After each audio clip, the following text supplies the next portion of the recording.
Isang magandang araw po. Ang pagbati ko po sa bawat isa sa atin na nanonood ng ating Sunday online worship. So tayo nasa ikatlong linggo na ng month of July. Napakabilis ng araw, ano? Pero nakakalungkot niyan, kahit napakabilis ng araw, ang total naman ng mga tinadapuan ng sakit ng COVID-19 ay umaabot na around 62,000. So napakadami na, no? Kaya pinag-iingat po tayo ng ating gobyerno na sa laban dito sa COVID-19. Kung hindi naman ho karapat dapat o hindi importante pupuntahan, huwag na ho lumabas. Manatili ho tayo sa ating tahanan at mag-enjoy lang ng mga kapiling ng ating pamilya, no? At kagandahan din nito, bagamat may ganitong pangyayari, COVID-19, ay meron naman patuloy na pangangaral gaya ng ginagawa natin ngayon, no? Dahil wala yung ating panambahan every Sunday, hindi tayo magkakasama-sama, but we see to it maging dito sa pag-aaral ng salita ng Diyos sa online, nakakapag-aral ho tayo. Kaya dalangin ko na patuloy nating tunghayan o aralin ang salita ng Diyos. Kung nanonood ka kapatid, please lang, huwag mo ililipat, hayaan mo lang dyan, matapos mo ang mensahe ng pag-aaral ng salita ng Diyos upang patuloy tayo lumago sa ating pananampalataya. Napakaganda ng ating topic sa araw na ito. But before that, bago tayo mag-umpisa, tayo muna ay manalangin. Tayo pumikit at manalangin. Dakilang Diyos, sa oras na ito, kami po nagpapasalamat sa napakagandang araw na binigay niyo sa amin. Bagamat kami dumadaan sa masalimuot na pangyayari ng aming mga buhay, ang itong pandemic, Panginoon, ng COVID-19, hindi po napipigilan ang gawain mo na pangangaral. Kaya doon, dalangin namin, patuloy mo kami katagpuin, palakasin at patatagin ng iyong salita upang sa ganon ang magbigay kalakasan po ito sa aming spiritual na katayuan.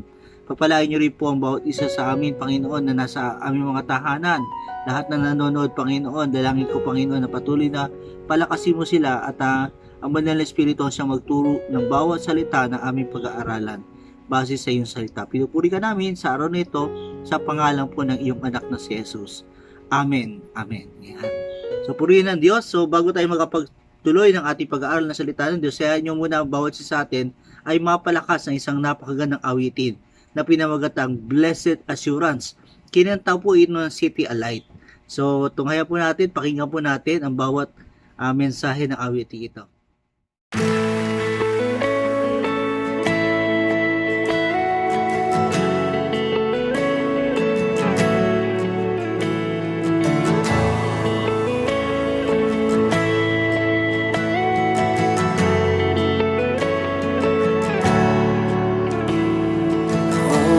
Attempts to be satisfied were vain and empty until the moment you rescued me and your love filled me. My soul sings, now my soul sings. What assurance I found in you, I found in you. I won't be shaken, I will not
napakalaga sa atin na may kasiguraduhan sa lahat ng bagay. Gaya ng mga gamit, hindi po pwede na magkaroon ka ng gamit na hindi mo alam na iyo yun, no? Hindi, wala mo ng katunayan na binili mo. Kaya meron nag-issue sila ng mga resibo. Sa relationship bilang mag-asawa, ano patunay na kayo ay talagang legit na asawa mo siya, yung kasal, di ba? Meron tinatawag ng pirmahan ng kontrata na nagpapatunay na kayo ay kasal. Sa relationship, no? Yung mga hindi MU, mga MU lang kami yan. Wala yun. Kailangan napakahalaga sa isang relationship, yung makakuha mo yung sagot ng babae na oo, yun ang patunay na siya talaga ay yung minamahal at siya, ikaw naman ay mahal niya. Sa trabaho, ano patunay sa trabaho? Kailangan pag nag-apply ka ng trabaho ay merong kontrata, may pinirmahan kang kontrata. So lahat ng bagay na makikita natin nangyayari sa buhay ng isang tao, meron tinatawag na kasiguraduhan o patunay. Guys, sa spiritual, higit na. Ganon din sa ating buhay spiritual. It is very important for us to know that we are assured in our spiritual life. Pwede ba natin malaman, masiguro ang ating kaligtasan? Yun ang kagandahan dahil sa aklat na ating inaaral, the Book of Romans, simula chapter 1 hanggang sa dulo ng chapter net, buong Book of Romans, tinalakay ni Pablo yung kasiguraduhan ng pananampalataya natin, ng ating kaligtasan. No? Ano ang patunay po diyan? Sa Bible, binabanggit din ng Biblia. Doon pa lang sa pinaka-basic. Ano pinaka-basic ng Bible? John 3:16. Basahin natin John 3:16. Ano nakasulat diyan?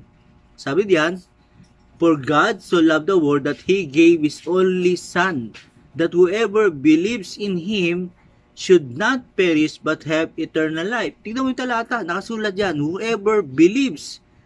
Hindi binanggit diyan, whoever will believe o whoever will be continuing believing, hindi ganon.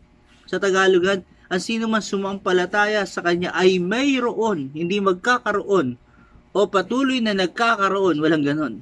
Kaya maliwanag ang salita ng Diyos, ang sino mang nanampalataya, kumilala, tanggapin sa pananampalataya ang ginawa ng ating Panginoong Hesus, ang taong yan ay may buhay na walang hanggan. Ang Diyos ay hindi pabago-bago ng isip. Dahil mabait ka ngayon, ligtas ka. Bukas hindi, masama ka na ulit. Wala. Ang tao, likas na masama. Yun yung tinalakay natin nakaraan. Natapi ko patungkol sa kasalanan. Meron tinatawag na kalikasan ng kasalanan. Kaya alam ng Diyos na tayo ay hindi karapat-dapat sa Kanya. Tayo ay napapabilang sa pinakapuot ng Diyos. No? Pero dahil sa kabila niyan, sabi niya, ang tao ay mahal ng Diyos. At ano patunay diyan? Sa 1 John chapter 5 verse 11 to 13. Sinulat nito ni Apostol Juan. Sabi niya rito, "And this is the testimony that God gave us eternal life, and this life is in His Son. Whoever has the Son has life. Whoever does not have the Son of God does not have life. I write these things to you who believe in the name of the Son of God, that you may know that you have eternal life."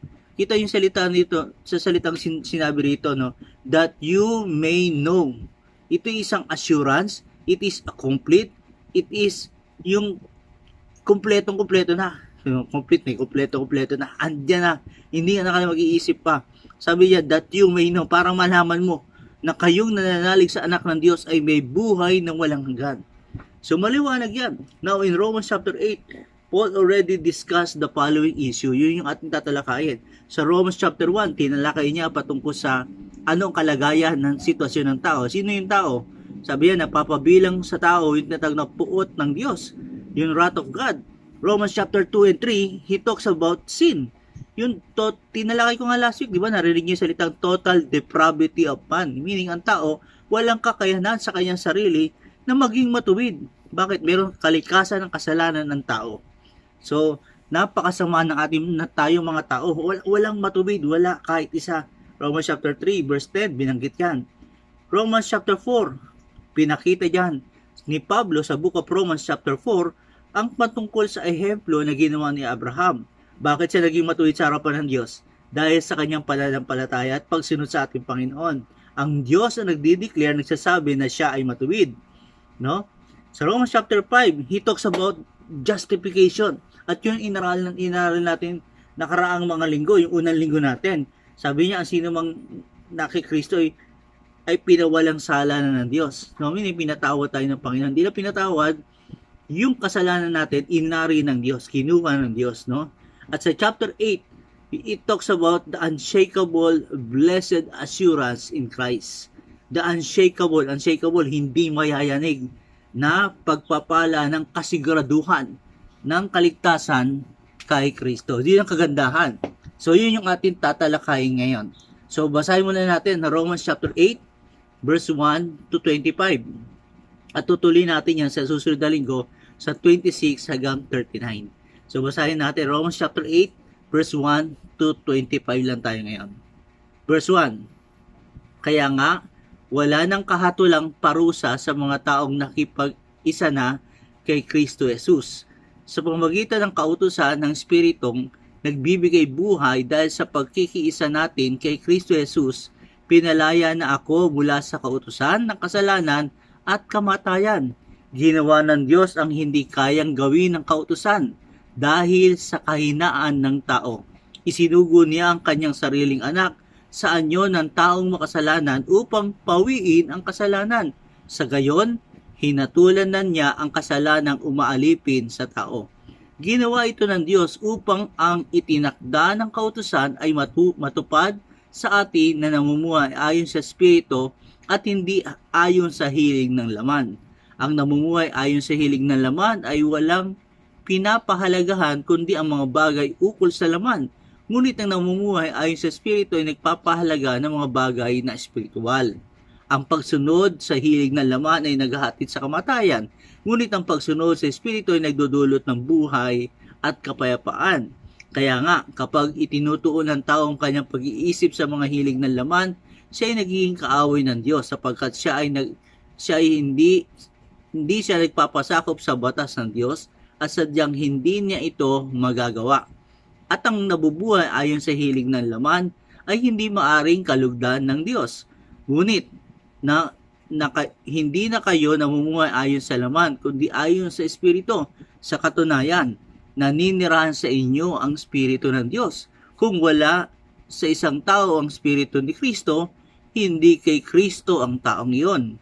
Ngunit, dahil naninirahan sa inyo si Kristo, mamamatay man ang inyong katawan dahil sa kasalanan, ang Espiritu naman ninyo ay buhay sapagkat itinuturing na kayo yung matuwid ng Diyos. Verse 11, kung naninirahan sa inyo ang Espiritu ng Diyos na siyang muling bumuhay kay Kristo Jesus, siya ang muling bubuhay sa inyong mga katawang may kamatayan sa pamamagitan din ng kanyang Espiritong naninirahan sa inyo. Mga kapatid, wala tayong pananagutan sundin ang hiling na laman upang mamuhay ayon sa katawang makalaman, sapagkat mamamatay kayo kung mamumuhay kayo ayon sa katawang makalaman. Ngunit ang pinapatay ninyo sa pamamagitan ng Espiritu ang mga gawa ng katawang makalaman, mabubuhay kayo.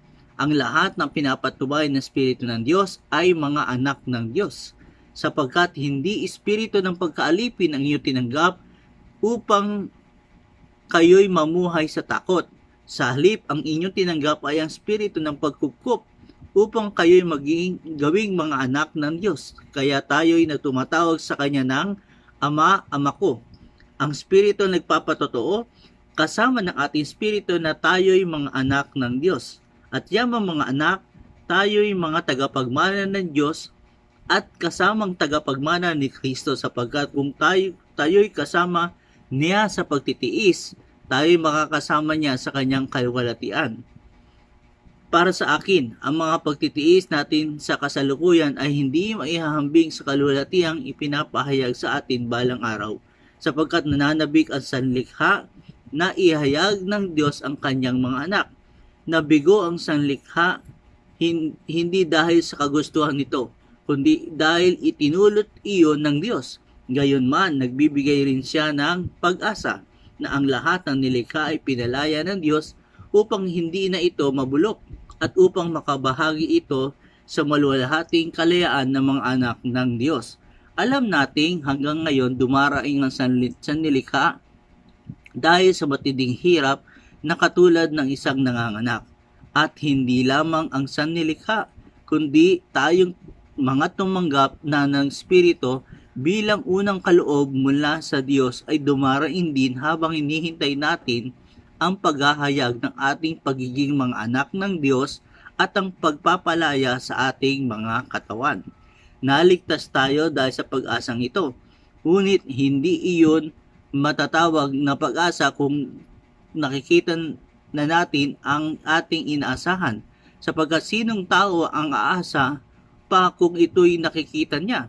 Ngunit kung umaasa tayong hindi natin nakikita, ngunit kung umaasa tayo sa hindi natin nakikita, hinihintay natin iyon ng buong tiyaga. Yan yung ating tatalakay sa araw na ito. Ang tanong diyan, what are the unshakable assurance in Christ found in Romans chapter 8? What are the unshakable assurance in Christ found in Romans chapter 8? Ano yung kasiguraduhan, yung hindi mayayanig na kasiguraduhan kay Kristo na makikita mo sa Romans chapter 8. Bakit nung sinulat yan? Sabi nga nung isang manunulat, ang Romans chapter 8 ang pinakaugat, pinakabuod ng lahat ng aklat ng Roma. Ito'y dun naglalaman ang maraming nagbibigay ng kasiguraduhan sa isang mananampalataya. Ano yung tunay niyang katayuan sa Diyos? So talatang chapter 8, makikita natin yan. Aaralin natin yan. Bibigay ko muna sa inyo yung tatlo sa araw na ito. May tatlong mahalagang bagay na makikita sa talatang 1 to 25 na magbibigay sa atin ng kasiguraduhan na tayo ay na kay Kristo at hindi ito mayayanig sa atin ninuman. So basahin natin. Ano yung number 1? Wala nang kahatulang parusa sa mga nakipag-isa na kay Kristo.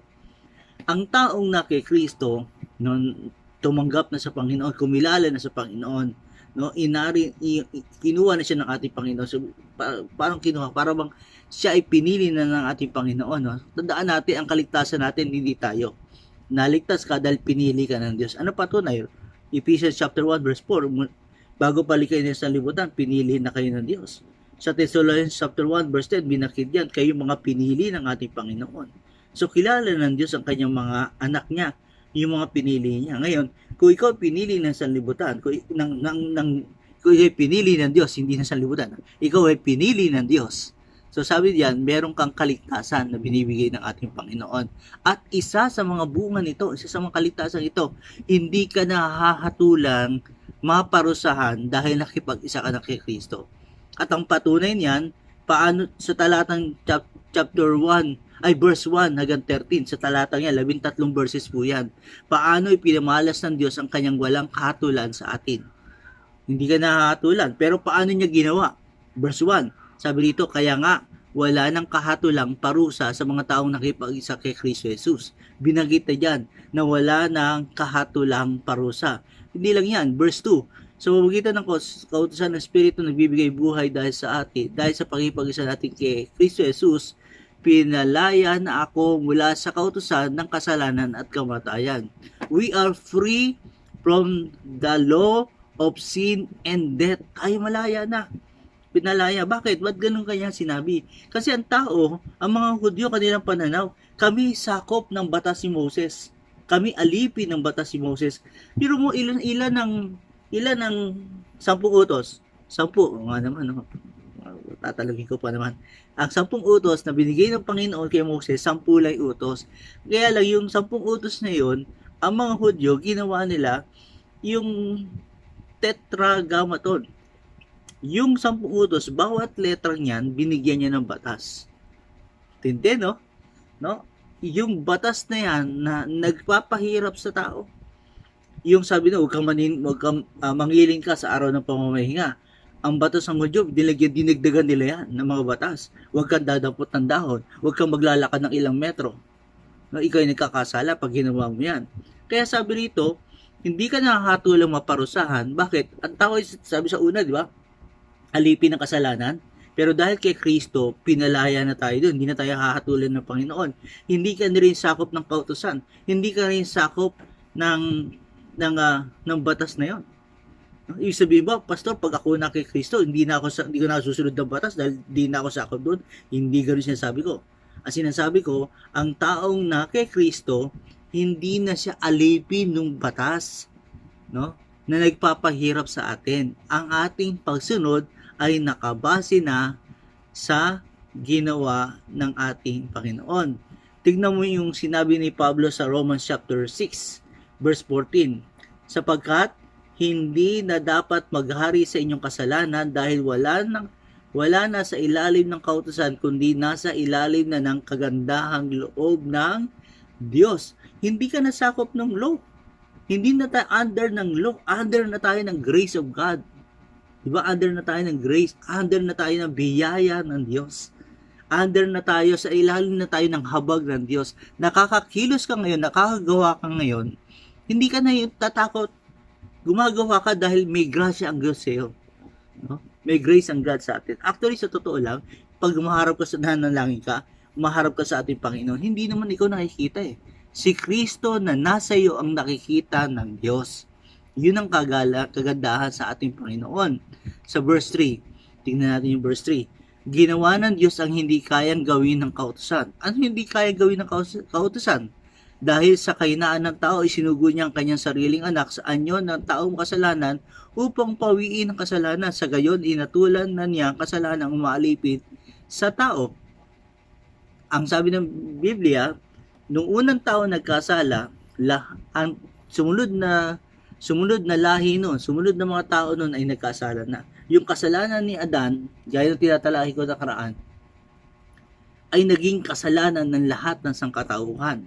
Meron tayong tinatawag na yung generation curse na tinatawag. Lahat tayo nagkakasala at wala nang matuwid sa harapan ng Diyos. Ngayon kung ganun ang ating kalagayan, ang sabi diyan, ibinigay ng Diyos, isinugo niya ang kanyang sariling anak sa isang tao gaya sa anyo ng taong makasalanan.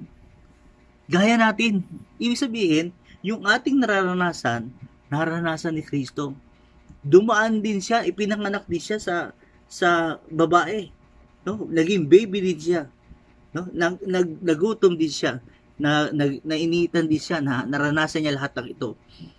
Para sa ganon, sa kanyang kamatayan, mailigtas niya ang sangkatauhan. Inaalay niya ang kanyang sarili dahil sa kanyang pagmamahal sa sangkatauhan. No? Anong hindi kayang gawin ng kautusan? Yung kalayaan sa kasalanan. Sapagkat ang tao nagkakasala sa Old Testament, para maging malaya ang tao, ano ginagawa niya? Dapat gawin ang sinasabi ng kautusan. O walang makagawa nun. Actually, pag nagkasala ka, anong gagawin mo? Nung sa Old Testament, mag-aaray ka ng toro, mag-aaray ka ng baka, magpapatay ka ng mga hayop at susunugin niyo sa altar. Kay Kristo, dahil under tayo ng grace ng God, ang tinitignan ng Diyos sa iyo, hindi yung alay mo na, kundi yung kanyang anak na inalay niya ang kanyang sarili para sa iyo, para sa akin, para sa atin lahat. No? Sa Romans chapter 3 verse 10, binanggit yan. Ayon sa nasusulat, walang matuwid, wala kahit isa. Pinatunayan din niya sa Romans chapter 3 verse 20, walang taong mapapawalang sala sa paningin ng Diyos sa pamamagitan ng pagsunod ng kautusan, sapagkat ang ginagawa ng kautusan ay ang ipaalam sa tao na siya ay nagkakasala. Yun ang purpose ng law. Kaya may law, sinasabi sa iyo na makasalanan ka. Tama? So, ganun ginagawa. Dati, kung parang ito, nasa kalsada ka, tumawid-tawid ka lang niya, wala problema eh. No? Pero naglagay ng pedestrian lane, naglagay ng haram. Pag tumawid ka sa hindi tamang tawiran, dadamputin ka. Dapat tumawid ka sa tamang tawiran. Naglagay ng batas. Nakita mo yung kasalanan mo. Yung panahon noon, pwede magpapatay, pwede magpumatay, pwede gumawa ng gano'n. Bawal pumatay, nagkakasala rin mga tao pag gumagawa ng gano'n kasalanan. Kaya sabi rito, sapagkat ang ginagawa ng kautusan ay ipaalam sa tao na siya ay nagkakasala. Balik tayo sa Romans chapter 8 verse 4. Ginawa ito ng Diyos upang ang itinakda ng kautusan ay matupad sa atin na namumuhay ayon sa Espiritu, hindi ayon sa hilig ng laman. So may binanggit dito, namumuhay ayon sa Espiritu. Isa sa mga binigay sa atin, maliban na sa walang kahatulan, makikita mo sa talata 5, 6, 7, 8, and 9. So yung verse 5 hanggang 9, makikita mo dyan ang ginawa ng Diyos sa atin, pinagkalooban niya tayo ng kanyang Espiritong banal. Binigay sa atin ang banal na Espiritu. Sa verse 5, makikita natin dyan, ang mga namumuhay ayon sa hilig laman ay walang pinapahalagan kundi ang mga bagay na ukol sa laman. Ngunit ang namumuhay ayon sa Espiritu ay nagpapahalaga sa mga bagay na espiritual. Kaya kung ikaw nabubuhay ayon sa Espiritu, yung gusto ng banal na Espiritu, nabubuhay ka, nabibigyan mo ng pagpapahalaga yung mga bagay na spiritual. No? Kaya sa verse 6, sabi dito, ang pagsunod sa hilig ng laman ay naghahatid sa kamatayan. Ngunit ang pagsunod sa Espiritu ay nagdudulot ng buhay at kapayapaan. No? Sa mundo ngayon, na minsan nahihirapan sila sumunod pag sinabi mo may Bible study. No, sabi mo kung may Bible study yan, may gawain sa church, hindi dadalo yan. Pero pag may birthday, kahit hindi mo sabihan, darating. Kasi yun ang gusto nila. Mas gusto nila yung mga bagay na nangyayari dito. Pero concern sa spiritual, hindi. Ngayon kung ikaw naman ay Kristiyano na mananampalataya, lahat ng bagay na pang-spiritual o para sa Diyos, love na love mo yun. You love to pray, you love to read your Bible, gusto mo makinig ng mga mensahe na patungkol sa Diyos. Pipili ka lang ng mga mangangaral. Kasi marami nangangaral ngayon, hindi naman talaga mensahe para sa Diyos. Sasaliksikin mo kautusan, gaya ng mga Bereyas, na after nila pakinggan yung salita ng mga apostol, ang ginagawa nila, tinitignan nila kung ito'y nakasulat sa mga talata. So, tayo, sabi niya rito, kung nabubuhay ka ayon sa laman, gagawin mo yung mga bagay ng laman. Pag ginagawa mo ayon sa Espiritu, gagawin mo yung gusto ng Espiritu. Kaya nga pinakaloob sa atin ng Panginoon ang Espiritong Banal para sa atin. Kaya sabi dito sa verse 7, kaya nga, kapag itinutuon ng tao ang kanyang pag-iisip sa mga hilig na laman, ano nangyayari? Siya ay nagiging kaaway ng Diyos. O ikaw gusto mo kaaway ng Diyos, bahala ka. Pero sabi rito, pag sinusunod mo, ginagawa mo yung mga hilig ng laman. Ano yung hilig ng laman? Bisyo, ABS-CBN, alak, babae, sugal, cabaret, beer house, saka ano pa yan, network. Pag ginagawa mo yung gusto ng laman, yung mga bawal, no? Sabi diyan, nagiging kaaway mo ang Diyos. Hindi pa pwede na, sabi nga sa James, hindi pa pwede maghalo ang tubig tabang at tubig alat. Hindi pa pwede na isang bibig ay lumalabas ang pagpupuri sa Diyos at pag-aalipusta ng tao. No? Kaya sabi dito, yung pag tinutuon mo ang iyong pag-iisip sa mga hilig na laman, ikaw daw ay nagiging kaaway ng Diyos. So, hindi ako nagsabi niyan, ha? Ang Biblia nagsabi niyan. Tapos sabi dito, sapagkat hindi siya nagpapasakop sa batas ng Diyos at sadyang hindi niya ito magagawa. Bakit di niya magagawa yun? Yung pagsunod sa Diyos. Kasi ang kanyang spiritual, ang kanyang buhay ay patay. Wala siyang pagkaunawa. Hindi niya gusto yung mga bagay na spiritual kasi ayaw niya yun. Ephesians chapter 2 verse 1, ano binabanggit doon? Dati kayo mga patay sa inyong pagkakilala sa ating Panginoon. Isang patay ba, malalasahan ba yung masarap na luto ng pagkain? Hindi. Pagpatay yan, di na humihingi yan. Wala nang buhay yan.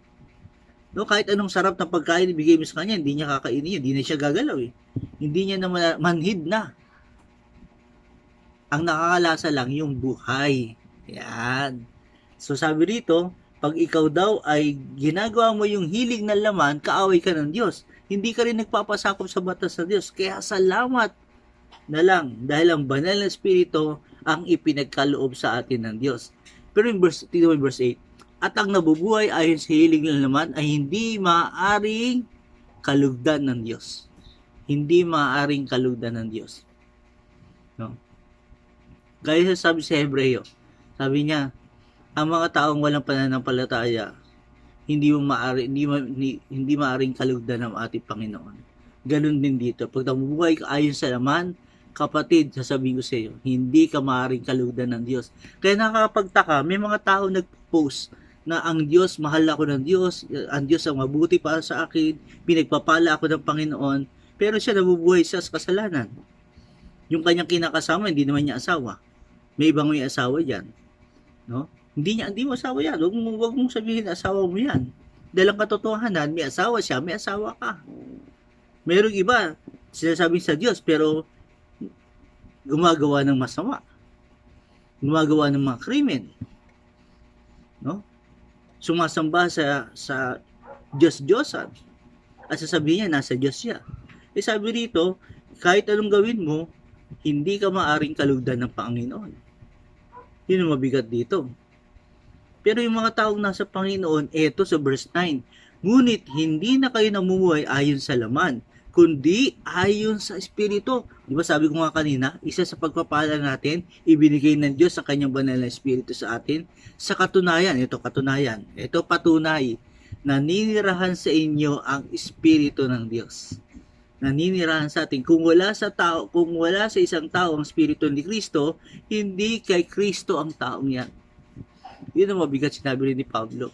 Dahil pinalaya na tayo, nakipag-isa kay Kristo at wala na tayong kahatulan, naninirahan sa atin ang Espiritu ng Diyos. Hindi sasabi sa verse 9. Yung word naninirahan, ibig sabihin yan, the Holy Spirit is indwell in you. The Holy Spirit is dwelling in you. Nasa sa atin ang banal na Espiritu. Naalala mo 1 Corinthians chapter 6 verse 19? Sabi niya, binili na tayo ng Panginoon sa isang malaking halaga, no? At ang Espiritu ng Diyos ay naninirahan sa atin. Kaya hindi po pwede na ang banal na Espiritu naninirahan sa iyo at si Satanas kasama ng banal na Espiritu sa iyo. Hindi ganon. Either na ikaw ay kay Kristo o ikaw ay sa Diablo. Yan lang yan. Wala kayo pagpipilian yan. Kaya yung mga gawa ng laman, hindi ito gusto ng Espiritu mo. Sabi sa Galatians chapter 5. At yung gawa ng Espiritu, hindi naman gusto ng gawa ng laman. Ano yung mga gawa ng laman?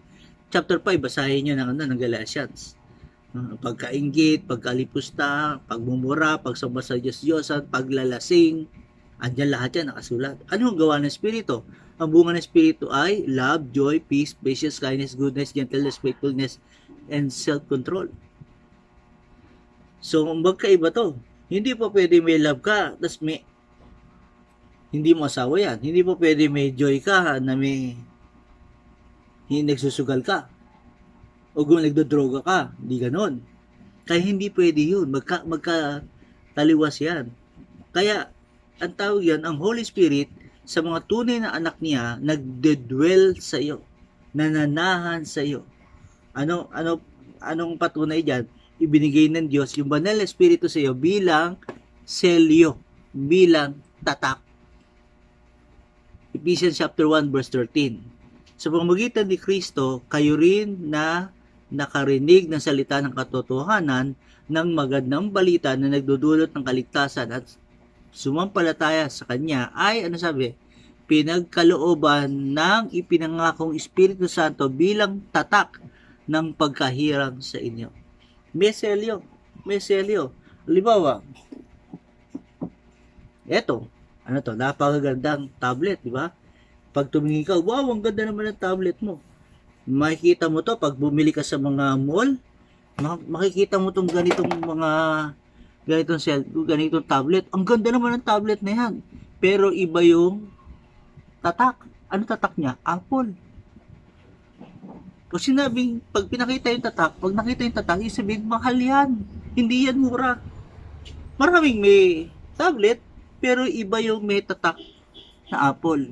Siguro pag tinanggal ko tong Apple nito, binenta ko to, yung ganito lang, mabibili to ng mga around 3,000 or 1,000 to 3,000 lang. Pero, pag nilagyan mo ng tatak na Apple, mas mahal mo mabibenta yan. Bakit? Ang binabayaran dyan, hindi yung yung tatak. Diba? O, pumunta ka sa mga mall, magkano yung mga pantalon na Levi's, yung mga mamahaling pantalon. Ang mahal niyan. Ano pa kakaiba niyan? Matibay yan. No? Naalala ko, may isang youth kami sa church. No? Sabi niya, ang ganda ng aking binili ng papa ko, ganda-ganda ng aking damit ba yun? O nakalagay, Hello Kitty.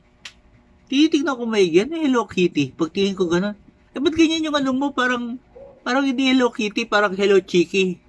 Pagtingin niya, uyak siya, Hindi pala Hello Kitty, Hello Chiki. Synthetic, hindi original. Ang banal na espiritu, ibinigay ng Diyos sa iyo bilang tatak, urig ka. Anak ka ng Diyos. Siya ibinigay ng Diyos ang kanyang anak bilang tubo sa ating mga kasalanan. Ibinigay pa ng Diyos ang kanyang banal na espiritu bilang patunay. Bakit? Pinangako ng Diyos yun. Bilang patunay o tatak ng pagkahirang sa iyo. Hello? Diyan ba kayo? So, hinirang tayo ng ating Panginoon. At ang patunay niyan, yung banal na espiritu. No? Balik tayo sa Romans chapter 8 verse 10.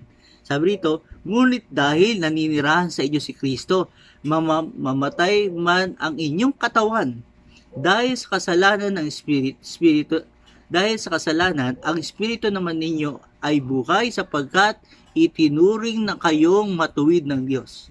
O di ba? Una, hindi ka na hahatulan. Sumunod, binigay ng Panginoon banal na espiritu mo. Ano papatunay diyan? Itinuring ka taong matuwid.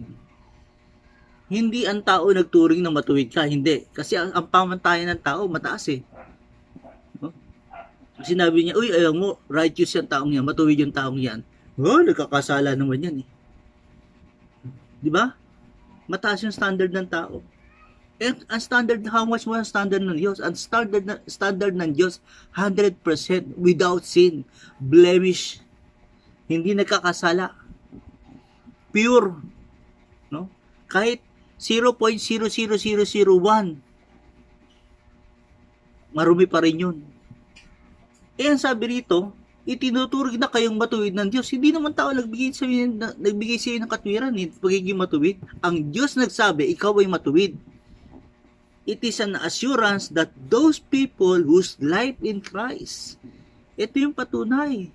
Ito yung kasiguraduhan ng mga taong na kay Kristo, itinuturing na tayo ay matuwid sa harapan ng Diyos. Sa English, you are righteous. Sino yung mga righteous? Sino yung mga matuwid sa harapan ng Diyos? No? Diba? Sino matuwid yan? Ayaw nila magtaas ng kamay. Sa tingin nila kasi sarili nila, marumi sila eh. Kung titignan mo sarili mo, marumi ka. Pero ang tingin ng Diyos sa iyo, dahil sa kanyang anak, dahil kay Kristo, matuwid ka. Righteous ka. Yun ang kagandahan yan. Hindi ikaw ang nagsabi na matuwid ka. Si Kristo, ang Diyos Ama, nagsabi na si Romel ay matuwid. E nagkakasala si Romel. Nagagalit si Romel. Hinahigh blood si Romel. Nagwawala si Romel. Nagsisinungaling si Romel. Tao ako eh. Nagkakamali ako pero hindi nagpapatuloy sa kasalanan. Ang nagsasabi na ako'y matuwid, ang Diyos nagsabi ayon sa kanyang salita na tayo ay matuwid. Kaya kapatid, kung nanonood ka ngayon, ang pagiging righteous mo, ang pagiging matuwid mo, hindi dahil sa ganda ng ginawa mo, kundi sinabi ng Diyos sa kanyang salita na ikaw ay matuwid. Yan isang blessing sa atin ng ating Panginoon. Dahil yan yung isa sa mga unshakable assurance natin kay Christ. O verse 11, 8:11 na tayo. Kung naninirahan sa inyo ang Espiritu ng Diyos na siyang muling bumuhay kay Kristo Jesus, siya ang muling bubuhay sa inyong katawang may kamatayan. So magitan din ng kanyang Espiritu naninirahan sa inyo. It is an assurance of our bodily resurrection through the promise of the Holy Spirit. Kaya hindi na tayo hahatulan. No more condemnation. Verse 12, mga kapatid, wala na tayong pananagutan sundin ang mga hiling ng laman upang mamuhay ayon sa katawang makalaman. Sapagkat mamamatay kayo kung mamumuhay kayo ayon sa katawang makalaman. Ngunit kung pinapatay ninyo ang sa pamamagitan ng Espiritu ang mga gawa ng katawang makalaman, mabubuhay kayo. Dito sa talatang ito, pinag-usapan nyo yung battle sa loob natin. There's no halfway. Either you are on the right, either ikaw ay nasa pagiging makasalanan o pagiging matuwid. Kung ikaw ay sumusunod ng gawa ng laman o gawa ng Espiritu Santo. No? Walang gitna. Meron ako isang comment doon sa FB ng isang kaibigan ko na nag-post doon. Nakapag-comment ako, nakapagsalita ako doon. Sabi kasi nung nag-comment doon, para daw tayong baterya. Merong positive at may negative. Na yung gitna ay power. Kaya dapat daw gitna lang tayo kasi nandun yung power. Sabi ko, ha? Ganun ba yun? Hindi, hindi ganun ang Kristiyano. Ang Kristiyano walang positive, walang negative. Ang Kristiyano dapat nandun ka sa tama, yung ano yung katwiran ng ating Panginoon. Ang tawag doon sa ganung pananaw, compromiser. Iko-compromise mo yung truth against sa lie. Hindi dapat ganun. Dapat ang Kristiyano, tinatayo niya, what is truth, what is noble. Yun ang dapat niyang tayuan. Hindi po pwedeng gitna. Hindi po pwede na Kristiyano ka. Hindi po pwede sumunod na araw nagpapasugal ka. Meron ako dati, meron ako ng isang Bible study. Nung pagpupunta ako ng Bible study, nakikita ko na doon lahat sila, nagiging maayos. No? Pupunta sila ron, ready na kagad sila. One time, inagahan ko yung punta. At doon sa kalsadang yon, kasi badadulo yung bahay niya. Pagpupunta ko doon sa bahay niya, malayo pa lang, kita na ako. Hello Kuya Romel, kakaway na yun. Inagahan ko. Tapos doon ako umikot sa kabila. Pagdating ko doon sa lugar nila, nagulat ako. Naglalaro sila ng tong-it. At nung binagin ko, hello, kamusta na kayo? Napahagis yung lamesa na nagtotong-it. Nagtuwag mo yung mga bara. Ay, tsaka na pala, kuya, ba't nagugulat ka? Kala namin mamaya ka pa darating. Hindi po pwede na ang buhay mo Kristiyano, pag-araw ng Bible study, at miyembro ka ng demonyo sa ordinary day. Hindi ganon. Pagpalay natin, nagkakasala tayo. Pero hindi ka nagpapatuloy doon sa mali. No? Hindi ka nagpapatuloy sa mali. Napipil, nako-condemn ka pag mali yung ginagawa ko. Sana po patawarin niyo po. So, whether you are live in the flesh or live in the spirit. So, yung unang punto sa atin, wala nang kahatulang parusa ang nakipag-isa kay Kristo. Ano yun? Pangalawa, dahil kay Kristo tayo nakaranas ng pagkupkup. Dahil kay Kristo nakaranas tayo ng pagkupkup. Bakit tayo kinupkup ng Diyos? Sa verse 14 hanggang 17 yan. So sa paanong paraan tayo kinupkup dahil kay Kristo? Verse 14, ang lahat ng pinapatubayan ng Espiritu ng Diyos ay mga anak ng Diyos. Meron tayong gabay, meron tayong patnubay na binibigay ang Diyos sa lahat ng kanyang anak. Ang tawag diyan, patnubay ng banal na Espiritu. Isaiah chapter 58 verse 11, patuloy kayong papatubayan ni Yahweh at ibibigay ang pangangailangan sa gitna ng disyerto. Palalakasin niyang muli ang inyong mga buto at magiging tulad kayo ng isang hardin na binubukalan ng masaganang tubig o isang batis na hindi natutuyo. Ang totoong believer ay pinapatnubayan ng Espiritu. Pag totoo kang Kristiyano, the Holy Spirit guides you. The Holy Spirit protect you. The Holy Spirit will lead you sa lahat ng iyong gagawin. Yun ang ginagawa ng Banal na Espiritu. At hindi ka lang pinapatubayan, hindi ka lang pinapatubayan. Kinukup tayo ng Panginoon, hindi lang tayo pinapatubayan ng Banal na Espiritu. Sa verse 15, sapagkat hindi espiritu ng pagkalipin ang inyong tinanggap upang kayo'y mamuhay sa takot, sa halip ang inyong tinanggap ay espiritu ng pagkupkup. We are adopted in His family upang kayo'y gawing mga anak ng Diyos, kaya tayo'y tumatawag sa Kanya ng ama-ama. No? Ang totoong believer ay adopted sa pamilya ng Diyos. Tayo adopted, kinuha tayo ng ating Panginoon. No? Naalala ko nung sinabi ng ating Panginoon na may humihingi sa kanyang babae, sabi niya, Panginoon, bigyan niyo ako ng makakain. Humihingi siya, sabi niya, ang pagkain ito ay binibigay sa mga anak ng Israel lamang. Ang sabi ng anak ni Abraham lamang, sabi niya, maging ang asong namumulot din ng mga mumong nalalaglag sa pagkainan. Sabi ng Diyos, wala akong nakitang ganitong kalaking pananampalataya. Gaya ng sinabi ng babaeng yun. No? Tayo naligtas, hindi dahil tayo ay tinatawag dito, hindi dahil tayo Hudyo, hindi ganon. Tayo mga Gentiles, no? Ang pinili ng Diyos na isang kanyang bayan, ang bayang Israel. Pero dahil sa katigasan ng ulo ng Israel, Romans chapter 11, binanggit yan, dahil sa kanilang katigasan ng ulo, ibinaling ng Diyos ang kanyang paningin sa mga Hentil. Hindi dahil binaling, dahil matigas ang ulo nila, hindi. kasama tayo sa magandang plano ng Diyos ng kaligtasan. At tayo, bilang mga hentil, hindi Hudyo, inadapt tayo ng ating Panginoon. Naalala niyo yung vine na tinalakay natin, yung puno, di ba merong idinugtong na sanga, itinali, no? Idinugtong at namunga. Yung puno yun, yung sangang yun, hindi naman galing sa puno. Idinugtong sa kanya, itinali. Ano sinasabi doon?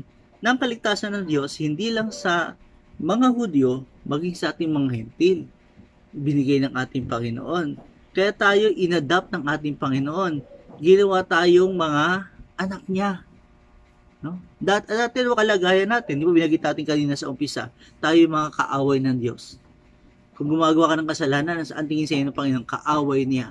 Pero dahil gumawa ka ng matuwid, kinilala mo ang ginawa ng ating Panginoon, itinuring kanyang anak. Romans chapter 5 verse 10.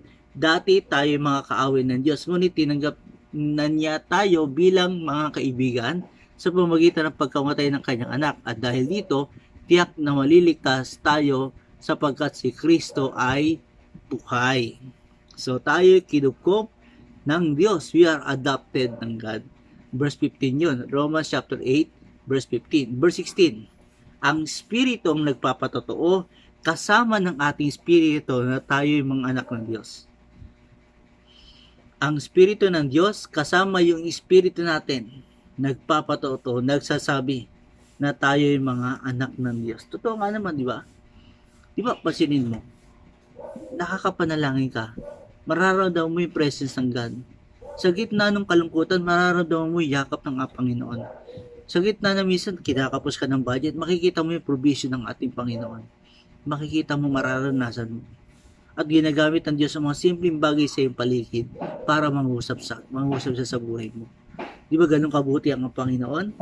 Sa verse 17, at yamang mga anak, tayo yung mga, eto matindi, tagapagmana ng Diyos kasamang tagapagmana ni Kristo, sapagkat kung tayo kasama niya sa pagtitiis, tayo makakasama niya sa kanyang kaluwalhatian. Diyan napakabuti ng ating Panginoon. Tayo yung mga tagapagmana ng Diyos. Pinamana tayo ng alin? Ang buhay natin, from nothing. Wala tayo sa harapan ng Diyos. Hindi pwede mong malaki. Yung Lord, mayaman ako. Ang kayamanan dito sa lupa, dito lang yan. Pag namatay ka, hindi mo dadala sa langit yan. Ano yan sa tagapagmana? Kung ang Panginoong Yesus, ang kanyang anak, no? Yung bararanasan ng ating Panginoon, yung magkakaroon siya ng glorified body, bilang mga anak, magkakaroon ka rin noon. Yung mapupuntahan mo, yung kinalalagyan ng ating Panginoon Yesus, makakarating ka rin doon. Tagapagmana tayo ng ating Panginoon. Sabi nga sa English yan, we become heirs and co-heirs with Christ. No? Ano yung pangatlong punto sa atin? Dahil kay Kristo, ang ating katawan ay di makakaranas ng pagkabulok. Dahil kay Kristo, ang ating katawan ay di makakaranas ng pagkabulok. Verse 18 to 25. In this verse, Paul talks about our present suffering and future glory. Papaano ni Paul pinakita na ating katawan hindi makakaranas ng pagkabulok sa mga talata. Verse 18. Para sa akin, ang mga pagtitiis natin sa kasalukuyan na hindi maihambing sa kaluwalhatiang ipapahayag sa atin balang araw. Itong talatang ito sa verse 18, it is an encouragement of the and truth that the believer suffers trials and persecution and tribulation. Nakakaranas tayo diyan. Kala nila ang blessing puro pera lang. Hindi. Ang blessing din diyan, minsan may mga time na dadaan ka sa persecution and trials. Idadaan ka ng Panginoon diyan. Kaya nga sabi dito, ni Pablo, para sa akin ang mga pagtitiis natin sa kasalukuyan, yung nararanasan mo ngayon, yung na-experience mo ngayon, yung mga problema mo ngayon, hindi maihahambing yan sa kaluwalhatiang ipapahayag ng Diyos sa atin. No? Sabi sa 2 Corinthians chapter 4 verse 17 to 18, ang bahagya at panandaliang kapigatian dinaras namin ngayon ay magbubunga ng kagalakang walang hanggan at walang katulad. No? Kaya't ang paningin namin ay nakatuon sa mga bagay na di nakikita, at hindi sa mga bagay na nakikita, sapagkat panandalian lamang ang mga bagay na nakikita, ngunit walang hanggan ang mga bagay na hindi nakikita. Kita mo sabi ron? Yung nakikita mo, sandali lang yan. Pero yung mga bagay na hindi mo nakikita, yan ay pangmatagalan. Halimbawa, Pastor, hindi makaka-attend. Bakit? May business ako. Pastor, hindi makaka-attend kasi yung aking mga paninda, yung aking mga gagawin, may pamilya, may mga lakad kami, may bonding kami, may reunion kami. Hindi masama yun. Tama lang po yun. Pero pag may gawain ng Panginoon, yung mga pangangaral ng salita ng Diyos, gaya nga nakikinig ka, yan yung mga bagay na investment sa future. Halimbawa, may mga tumutulong para sa gawain ng mga kabataan, nagbibigay ng merienda.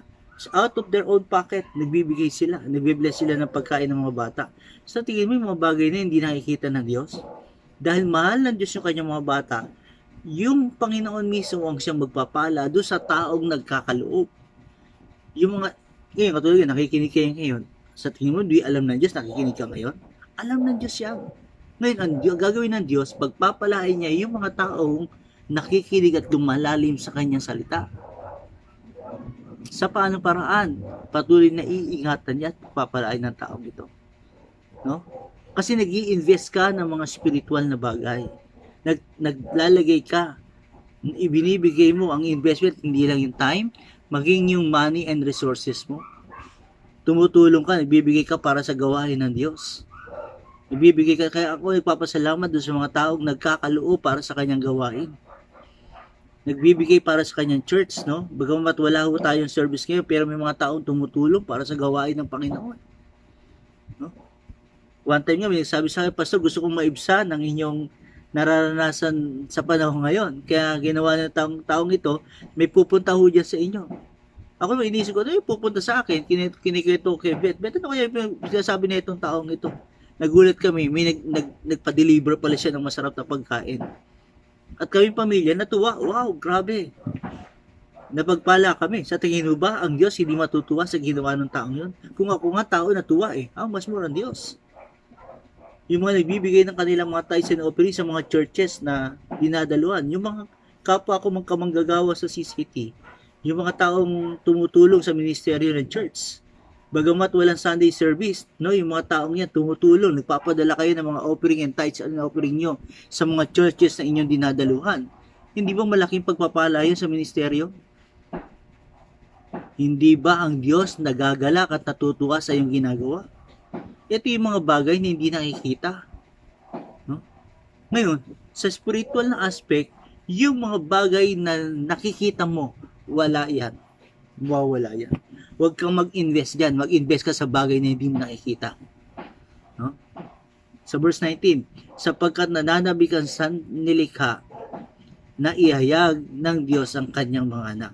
Isinama ni Pablo ang buong creation na nananabik. Sa English ay longing intensely in full expectation. The whole creation is in full expectation. Inaantay nila na maihayag ang kanyang anak. No, inaantay nila na maihayag ng Diyos ang kanyang anak dito sa atin. Colossians chapter 1 verse 26 and 27, ang hiwaga na sa mahabang panahon ay nilihim sa maraming saling lahi. Ngunit ngayon inihayag na sa kanyang mga hinirang. Niloob ng Diyos na ihayag sa kanila kung gaano kadakila ang kamangamangang hiwagang ito para sa mga hentil na walang iba kundi si Kristo Jesus na nasa inyo. Siya ang ating pag-asa na tayo makakabahagi sa kaluwalhatian ng Diyos. Sino yung inihayag ng Diyos? Walang iba kundi si Kristo Jesus na nasa atin. Kaya sabi dito sa verse 20, Romans chapter 8 verse 20, nabigo ang sanlilikha hindi dahil sa kagustuhan nito, kundi dahil itinulot iyon ng Diyos, gayon man nagbigay rin siya ng pag-asa. Yung word dyan na nabigo sa libutan, dahil sa kasalanan ng tao, dahil sa pagbaksak ng tao, hinayaan ng Diyos ang sannilikha na mapa sa ilalim sa tinatawag na pagkabigo o tinatawag na frustration. No? Naranasan ng tao, naranasan ng daigdig, naranasan ng kalikasan. Buong sannilikha yung tinatawag na frustration. Why?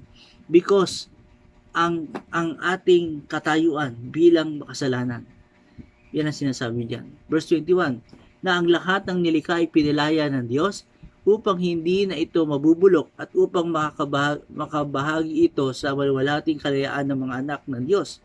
Alam natin hanggang ngayon, dumaraing ang sanlilikha dahil sa matinding hirap na tulad ng isang nanganganak. The whole creation of God is groaning. Hindi umaatungal umiiyak. Umiiyak ba yan? No, nagkakaroon siya ng yung groaning, ang isa sa English groaning. The whole creation of God is groaning. Parang isang babae na dumaraan sa tinatawag na birth pain. No, birth pain, parang birth pain. Naalala ko si Beth nung ipapanganak niya yung panganay namin, no? Nasa lying in kami sa isang lugar, no? Hawak-hawak niya yung kamay ng kanyang tita Rene, that time tita Rene yata And then sabi niya, tita, tulungan mo ang sakit. Hindi niya alam kung saan nanggagaling yung sakit. Hindi niya alam kung saan parte ng kanyang katawan, yung kirot, yung sakit. No? Biglang hihila, sakit siya. Sisigaw siya ganun kasi masakit nga. Ganun daw yung pagdating ng ating Panginoon.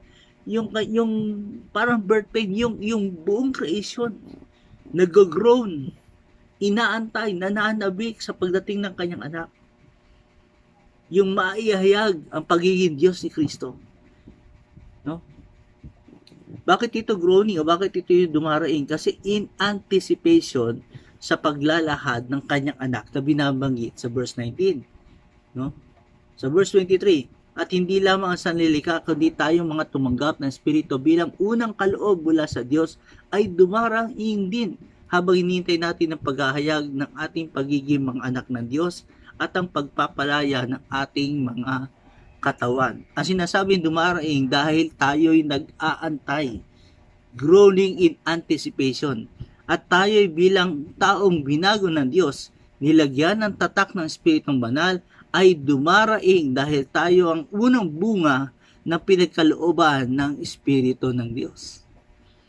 Kaya nasa process tayo na tinatawag na sanctification, patungo sa glorification ng ating buhay espiritual. No? Simula ng pagkakilala mo sa Panginoon hanggang sa panahon na dumating ang ating pagbabalik na sa Kanya, yung magkaroon na ng rapture o ikaw ay mamatay dito sa mundong ito. Yung process na yung panahon na tawag ng sanctification, pagpapabanal. Gaya ng mga halaman, yung mga hayop, yung mga iba't ibang klaseng mga creation ng ating Panginoon, they groan. Bakit? Kasi yung kanilang tao, yung kanilang buhay ay magtatayong halaman, malalanta, mabubulok. Ganon din ang hayop, isisilang ang hayop, no? Lalaki ang hayop, eventually mamamatay. Ganon din ang tao. Ang tao, pipapanganak, may kapanganakan, sa dulo ng buhay niya, mamamatay. Kaya nag-groan tayo. Sa spiritual reality, yung proseso ng sanctification ang dinadaanan ng tao. Mahirap mabuhay sa mundong ito nang matuwid ka. Aayawan ka ng iba. Kaya may process yun. May process of sanctification. May process ng paglilinis. Basahin mo yung text. Habang hinihintay natin ng pagpapahayag ng ating pagiging mga anak ng Diyos at ang pagpapalaya sa ating mga katawan. Inaantay natin na tayo talagang totally, no? lumapit na sa ating Ama na nasa langit. Verse 24, naligtas tayo dahil sa pag-asang ito. Ngunit hindi iyon matatawag na pag-asa kung nakikita na natin ang ating inaasahan, sapagkat sinong tao ang aasa pa kung nakikita na niya.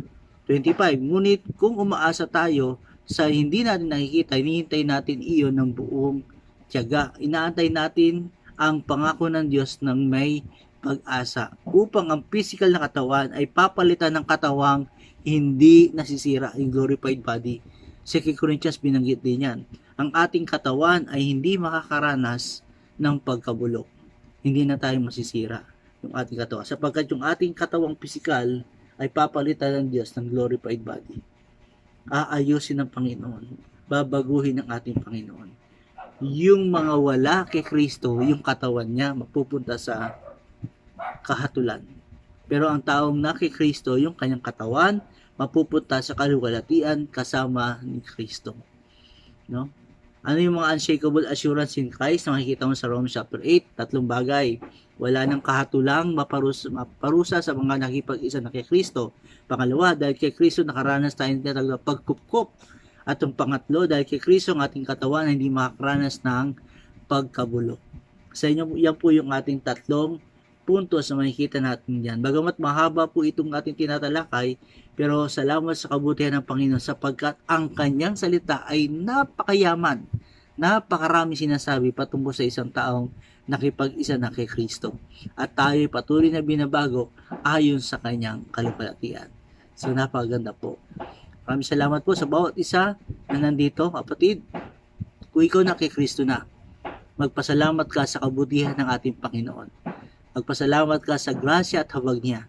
Tayo ay pinili ng ating Panginoon para sa kanyang kaluwalhatian. Tayo manalangin. Dakilang Diyos, maraming po salamat sa oras na ito na kami ay narito ngayon. Niligtas mo ayon po sa iyong kalooban. Pagpalain niyo pong bawat isa sa amin. At ang kaligtasang iyong aming natanggap, Panginoon, ay magkaroon kami kagalakang ibahagi ito sa iba. Salamat po, Ama, sa iyong kabutihan. Salamat sa iyong kaligtasan. Salamat po, Panginoon, sa iyong pagpapatawad at pagbibigay sa amin ng kalayaan. Salamat po sa aming katawan dahil hindi ito masisira, kundi ang bawat isa sa amin ay magkakaroon at tinatawag na glorified body sa iyong pagbabalik. Maraming salamat sa iyong kabutihan, Ama. Pagpalain niyo po ang iyong salita na amin na bugbulay-bulayan, magsilbing kalakasan ito ng aming espiritual na katayuan at kasiguraduhan sa mga bagay na darating. Salamat po lahat ng ito, Panginoon. Dinadalangin po namin maging sa mga aming mga kasama, Panginoon, aming mga kaibigan, aming mga mahal sa buhay, aming mga kapamilya, Panginoon, continue to protect us, Lord God, and guide us sa dinadanas namin yung pandemic po ngayon. Kuberan mo kami lagi ng inyong pananadugo at ang iyong pag-iingat ay lagi sumaamin. Maraming salamat po sa iyong kabutihan sa pangalan po ng iyong anak na si Jesus. Amen and amen. Amen. So maraming salamat po sa inyong nanood sa atin, pagsubaybay ng ating talakayin, Romans chapter 8. No? Sa susunod na mga linggo, patuloy natin laliman pa ang mga talatang ito. Purihin natin ang ating Diyos sa pagligtas. Salamat po. Again, God bless everyone. Pagpalain kayo ng Diyos, ingat na kayo lagi. God bless po. Yan. Salamat po. Bye-bye. God bless po. Yan po kayo.